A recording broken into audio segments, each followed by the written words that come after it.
Updates. मैं first officer Bharat Singh आपका स्वागत करता हूं अपने यूट्यूब चैनल एनसीसी का एबीसी में। इस चैनल के माध्यम से हम NCC A certificate, B certificate और सी सर्टिफिकेट परीक्षा 2024 के लिए एनसीसी सभी विषय की सुपर 30 क्वेश्चन सीरीज लेकर आए हैं। यह सीरीज आपके लिए अत्यंत ही महत्वपूर्ण होने वाली है। आप मेरे इस वीडियो को लाइक, शेयर और सब्सक्राइब कीजिए। बिना स्क्रिप्ट किए पूरा वीडियो देखिए। तो आइए शुरुआत करते हैं आज की हमारी वीडियो, जो कि है सामाजिक सेवा यानी सोशल सर्विस से संबंधित। तो आइए, प्रश्न नंबर 1 है, सामाजिक सेवा किसे कहते हैं? ऑप्शन ए है जन कल्याण की भावना। ऑप्शन बी है अपनी योग्यताओं व क्षमताओं का दूसरों की सेवा के लिए प्रयोग करना। ऑप्शन सी है विश्व कल्याणकारी भाव रखना।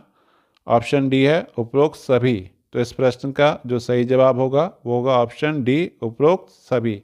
यानी सामाजिक सेवा के अंतर्गत जन कल्याण की भावना रखना, अपनी योग्यताओं और क्षमताओं का दूसरों की सेवा के लिए प्रयोग करना और विश्व कल्याणकारी भाव रखना जो है सामाजिक सेवा कहलाती है। अगला प्रश्न है, प्रश्न नंबर 2, हमारे देश में राष्ट्रपिता कहा जाता है? ऑप्शन ए है महात्मा गांधी। ऑप्शन बी है सुभाष चंद्र बोस। ऑप्शन सी है जवाहरलाल नेहरू। ऑप्शन डी है बाल गंगाधर तिलक। इस प्रश्न का सही जवाब होगा ऑप्शन ए, महात्मा गांधी को हमारे देश में राष्ट्रपिता का दर्जा दिया गया है। अगला प्रश्न है, प्रश्न नंबर 3, वंदे मातरम के रचयिता हैं? तो इस प्रश्न का जो ऑप्शन 1 है, option A Rabindranath Tagore. Option B है बंकिम चंद्र चटर्जी। ऑप्शन सी है इकबाल। ऑप्शन डी है इनमें से कोई नहीं। तो इस प्रश्न का जो सही जवाब होगा वो होगा ऑप्शन बी, यानी बंकिम चंद्र चटर्जी। तो बंकिम चंद्र चटर्जी ने वंदे मातरम लिखा है, जबकि रविंद्रनाथ टैगोर ने हमारा राष्ट्रीय गान यानी जन गण मन लिखा है और मोहम्मद इकबाल ने सारे जहां से अच्छा, सारे जहां से अच्छा हिंदोसिता हमारा ये लिखा है। अगला प्रश्न है, प्रश्न नंबर 4, सामाजिक सेवा के उद्देश्य हैं? ऑप्शन ए निस्वार्थ भाव से सेवा की भावना। ऑप्शन बी परस्पर सहयोग व कठिन परिश्रम की शिक्षा देना। ऑप्शन सी नेतृत्व की भावना पैदा करना। ऑप्शन डी उपरोक्त सभी। तो इस प्रश्न का जो सही जवाब होगा वो होगा ऑप्शन डी, उपरोक्त सभी। आइए अगला प्रश्न देखते हैं, प्रश्न नंबर 5, सामाजिक सेवा के लाभ हैं? ऑप्शन ए परोपकार। ऑप्शन बी त्याग। ऑप्शन सी उदारता। ऑप्शन डी उपरोक्त सभी। तो इस प्रश्न का जो हमारा सही जवाब होगा वो होगा ऑप्शन डी, उपरोक्त सभी। प्रश्न नंबर 6, रक्तदान से क्या लाभ नहीं है? रक्तदान यानी ब्लड डोनेशन से क्या बेनिफिट नहीं है? ऑप्शन ए है अमूल्य दान, रक्तदान एक अमूल्य दान है। ऑप्शन बी रक्तदाता गर्व महसूस करता है। ऑप्शन सी रक्तदान से जीवन बचाया जा सकता है। और ऑप्शन डी शरीर में स्थायी कमजोरी होना। तो रक्तदान से जो लाभ नहीं है वो है शरीर में स्थायी कमजोरी होना, यानी ऑप्शन डी हमारा सही जवाब होगा। अगला प्रश्न है, रक्तदान की न्यूनतम आयु क्या होती है? ऑप्शन ए है 15 वर्ष। ऑप्शन बी है 17 वर्ष। ऑप्शन सी है 18 वर्ष। ऑप्शन डी है 21 वर्ष। तो इस प्रश्न का जो सही जवाब होगा वो होगा ऑप्शन सी, यानी 18 वर्ष। तो रक्तदान की जो सही आयु है वो 18 वर्ष है। उसके बाद अगला प्रश्न है, स्वच्छ भारत मिशन की शुरुआत किस वर्ष की गई थी? तो इस प्रश्न का जो हमारा सही जवाब है ऑप्शन ए है वर्ष 2015। ऑप्शन बी है वर्ष 2016। ऑप्शन सी है वर्ष 2014 और ऑप्शन डी है 2020। तो इस प्रश्न का जो सही जवाब होगा वो होगा 2014 यानी 2 अक्टूबर 2014 को स्वच्छ भारत मिशन की शुरुआत की गई है। उसके बाद अगला प्रश्न है प्रश्न नंबर 9, भारतीय समाज में व्याप्त बुराई नहीं है। ऑप्शन ए है दहेज प्रथा, ऑप्शन बी है बाल विवाह, ऑप्शन सी है बेरोजगारी और ऑप्शन डी है शिक्षा। तो इसमें जो हमारा सही जवाब होगा वो होगा ऑप्शन डी शिक्षा। अगला प्रश्न है प्रश्न नंबर 10, विश्व का सबसे बड़ा लोकतंत्र कौन सा है।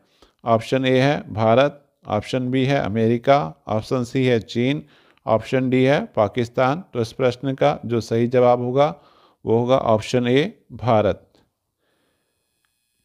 प्रश्न नंबर 11, एनजीओ। एनजीओ का पूरा नाम है non government organisations, national government organisations, option C nation government organisations, option D इनमें से कोई नहीं।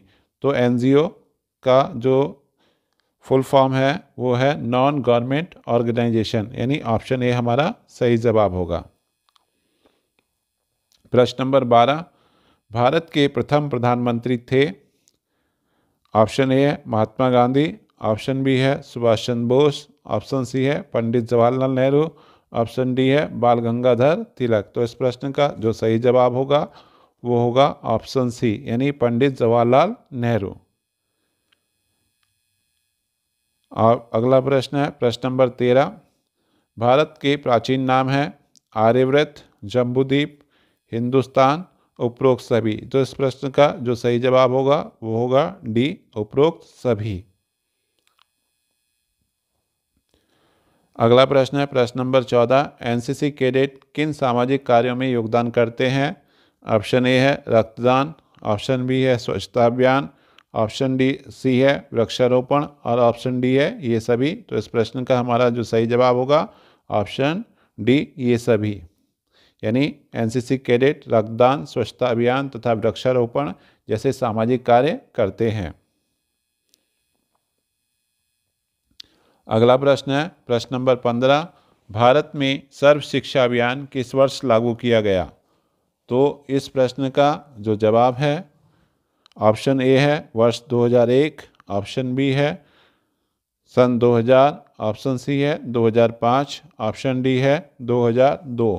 तो इस प्रश्न का जो सही जवाब है वो है वर्ष 2001। तो वर्ष 2001 में सर्व शिक्षा अभियान को प्रारंभ किया गया है। अगला प्रश्न है मिड डे मील योजना किस वर्ष लागू की गई। तो इस प्रश्न का जो सही जवाब है ऑप्शन ए है 1995, ऑप्शन बी है 2000, ऑप्शन सी है 1999, ऑप्शन डी है 2002। तो इस प्रश्न का जो सही जवाब है वो है ऑप्शन ए, यानी 1995। तो 15 अगस्त 1995 को जो है भारत में मिड डे मील योजना प्रारंभ की गई है। अगला प्रश्न है प्रश्न नंबर 17, भारत में सबसे अधिक आदिवासी जनसंख्या वाला प्रदेश है। तो ऑप्शन ए है मध्य प्रदेश, ऑप्शन बी है छत्तीसगढ़, ऑप्शन सी है उत्तर प्रदेश और ऑप्शन डी है उत्तराखंड। तो इस प्रश्न का जो सही जवाब होगा तो ऑप्शन ए, यानी मध्य प्रदेश ऐसा प्रदेश है जहाँ पे सबसे अधिक आदिवासी जनसंख्या पाई जाती है। अगला प्रश्न है प्रश्न नंबर 18, जय हिंद का नारा किसने दिया था।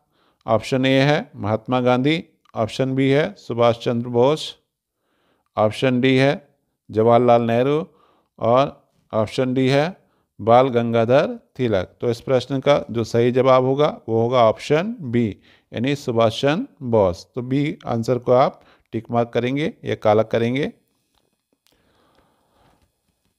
अगला प्रश्न है मिशन इंद्रधनुष किससे संबंधित है। ऑप्शन ए है शिक्षा से, ऑप्शन बी है पेंशन से, ऑप्शन सी है टीकाकरण से, ऑप्शन डी है उपरोक्त सभी। तो इस प्रश्न का जो सही जवाब है मिशन इंद्रधनुष चिकित्सा से संबंधित यानी टीकाकरण से संबंधित योजना है ऑप्शन सी इस प्रश्न का सही जवाब होगा। ऑप्शन सी को आप काला करेंगे अपनी आंसर शीट में। अगला प्रश्न है प्रश्न नंबर 20, भारत में ओपीएस क्या है? तो ये ऑप्शन ए है old pension scheme, option B old pension service, option C old paper scheme और ऑप्शन डी उपरोक्त सभी। तो इस प्रश्न का जो सही जवाब होगा ओपीएस यानी ओल्ड पेंशन स्कीम। अगला प्रश्न है प्रश्न नंबर 21, भारत सरकार द्वारा 3 तलाक की बुराई का किस वर्ष खत्म किया गया? तो ऑप्शन ए है हमारा वर्ष 2021, ऑप्शन बी है वर्ष 2018, ऑप्शन सी है वर्ष 2017, ऑप्शन डी है 2020। तो इस प्रश्न का जो सही जवाब होगा वो होगा वर्ष 2017 यानी ऑप्शन सी इस प्रश्न का सही जवाब होगा।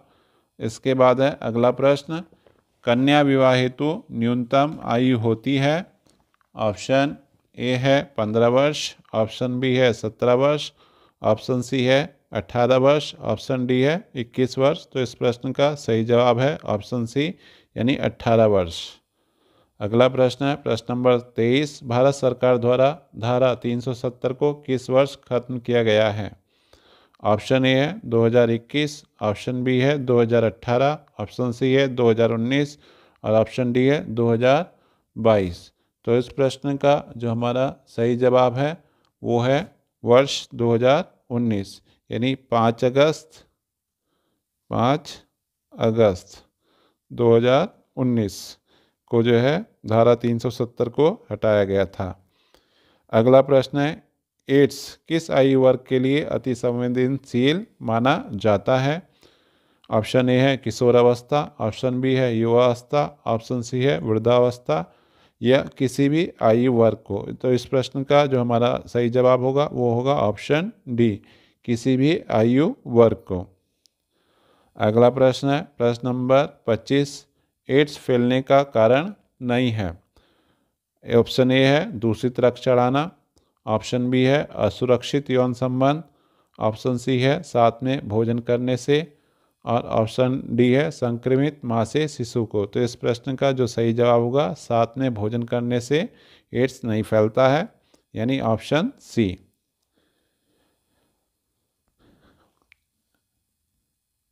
अगला प्रश्न है प्रश्न नंबर 26, HIV का पूरा नाम है human immunodeficiency virus, human immune virus, immuno virus या इनमें से कोई नहीं। तो इस प्रश्न का जो हमारा सही जवाब होगा वो होगा option a human immunodeficiency virus.